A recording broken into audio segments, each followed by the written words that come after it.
បងប្អូនណាបាទមួយប្របុចាក់មួយថ្មី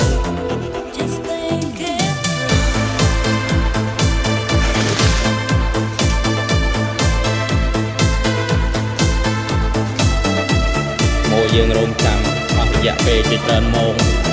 ឥឡូវនេះក្បួនដល់ហើយបានបងមួយបាទសម្រាប់ការរងចាំណាបាទអវ៉ាន់នេះមកដល់ព្រៀងក៏ដាក់ឲ្យមួយអស់ទៅបងប្អូនបាទក៏ដាច់បាត់មកបងប្អូនអរគុណមែនទែនសម្រាប់ការគ្រប់គ្រងរបស់ប្រើប្រាស់ជាមួយនឹងផលិតផលស្តង់ដារនិងគុណភាពពិតតែម្ដងបងប្អូន